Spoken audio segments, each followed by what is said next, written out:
نحمد الله العظيم نصلي ونسلم على رسول الكريم أما بعد. قال الله سبحانه وتعالى في كلامه القديم: يا أيها الرسول كلوا من الطيبات واعملوا صالحا. وقال نبي الله سيد البشر محمد رسول الله صلى الله عليه وسلم: إنما الأعمال بالنيات أو كما قال عليه الصلاة والتسليم. கண்ணியத்திற்கும் மிகுந்த மரியாதைக்கு உண்டான மேலான புகழ்களை வாசகக்கூடிய சகோதரர்களே, கண்மணி நாயகம் ஸல்லல்லாஹு அலைஹி வஸல்லம் அவர்களின் கண்ணியமான உம்மத்தினர்களே, நாமெல்லாம் அடிக்கடி ஒரு ஹதீஸை கேட்டுக்கொண்டே இருப்போம். இன்னமல் அஅமாலு பின்னியாத், செயல்கள் யாவும் நம்முடைய நியத்தை கொண்டே அது நன்மையை தரக்கூடியதாக அமைகிறது.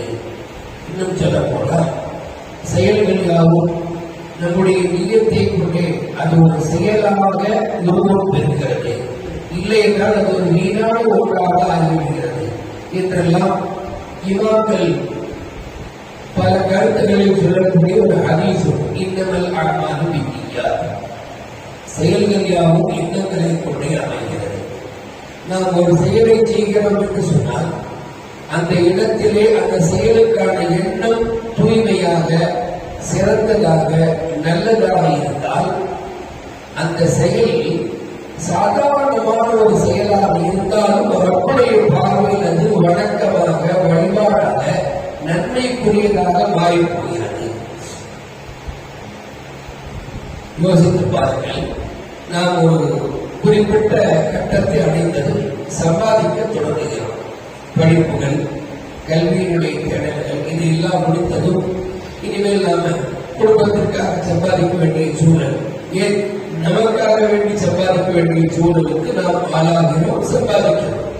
சம்பாதிக்கத்தானே வேண்டும்.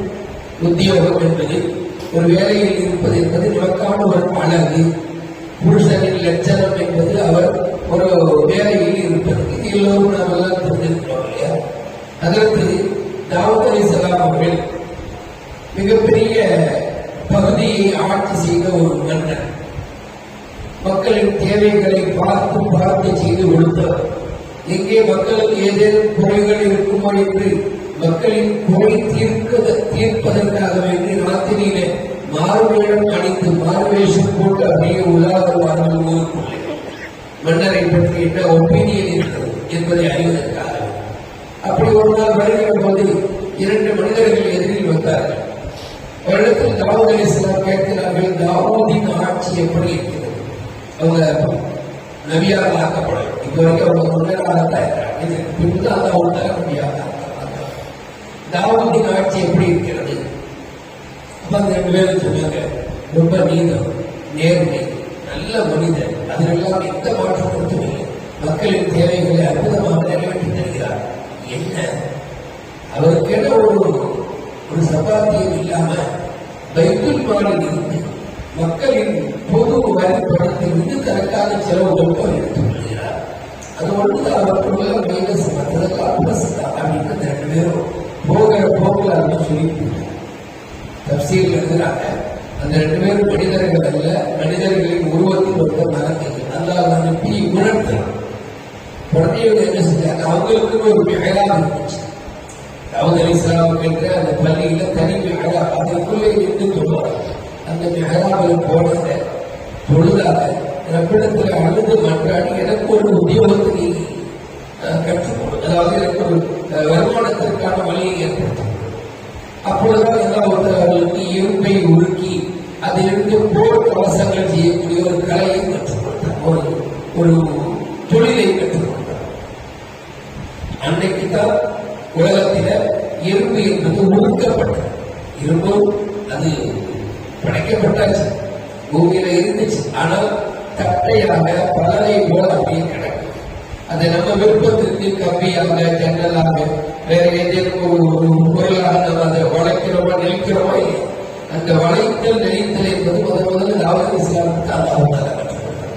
அதற்கு முன்பு இரும்பு அது வளைந்ததே இல்லை, நெளிந்ததே இல்லை. இரும்பு இருப்பது அங்கு கிடக்கும், பட்டையாக முடியும்.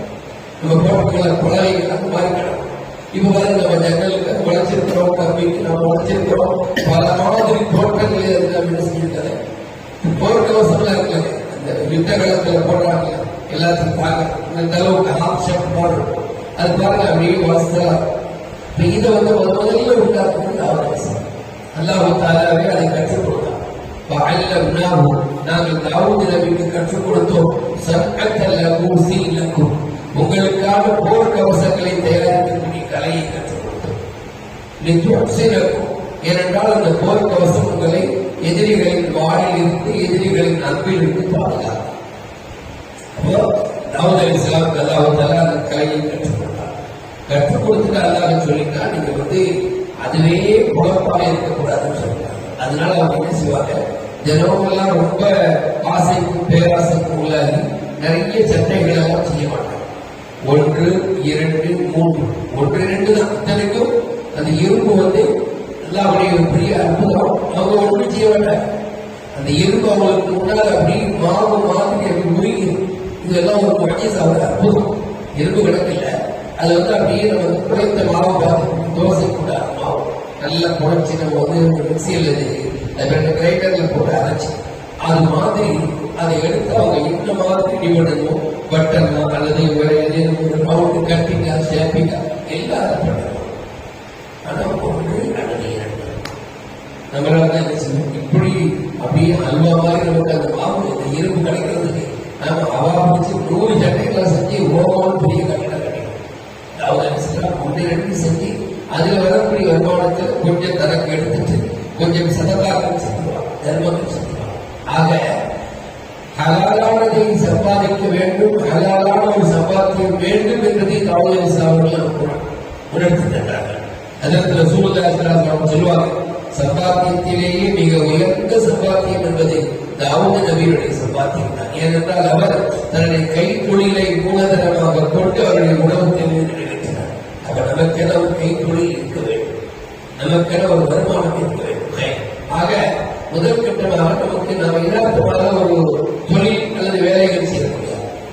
இதுல கூட நிய்யத்து அற்புதமாக இருந்தால் அது இபாதத்.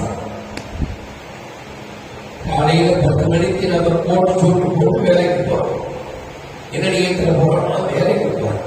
சாயந்தரம் 5 மணிக்கு அதே கோட் ஷூட் கரையாம வரணும், சில சமயத்தில் சுருங்கி பெருங்கி வரணும். ஏன் வேலைக்கு போயிட்டு வரணும். இந்த தினமும் போறதும் வரதுமா இருக்கிற இந்த செயல் கூட நம்முடைய நியத்தை கொண்டு இபாதத்தால மாறும். பள்ளியில தொழுவதா இல்லையா இபாதத், ரமலானுடைய காலத்தில் நோக்கியமா இல்லையா இபாதத். அது மாதிரி ஒரு லிஸ்ட் அதையும் சேர்த்தாங்க. அதையும் சேர்த்தாங்க. சாதாரணமான ஒரு அமல், அதாவது சாதாரண அமல் சொன்னா வாழ்க்கையுடைய அத்தியாவசியம். எந்த ஆணும் எந்த ஆண்களும் அந்த சம்பாத்தியம் என்பதற்கு விலக மாட்டாங்க. அது ஒரு அவசியம். எப்படி ஒவ்வொரு பொங்கலுக்கும் ஒன்று அழகோ அதுபோல ஆண்களுக்கு சம்பாத்தியம் என்பது அழகு. அப்ப அந்த சம்பாத்தியத்தை கூட அவர்களுடைய நியத்தை கொண்டு அதை இபாதத்தாக மாற்றிக்கொள்ள முடியும். ஏன் நான் இன்னொரு ரகசியத்தை உடனே சொல்வேன். என்னன்னா அந்த சம்பாத்தியத்தை உருப்படியான நியத்தை கொண்டு மறுமையில் அவர் சொல்லிக்க முடியும். அந்த அவருக்கு ஆச்சரியமா இருப்பாரு.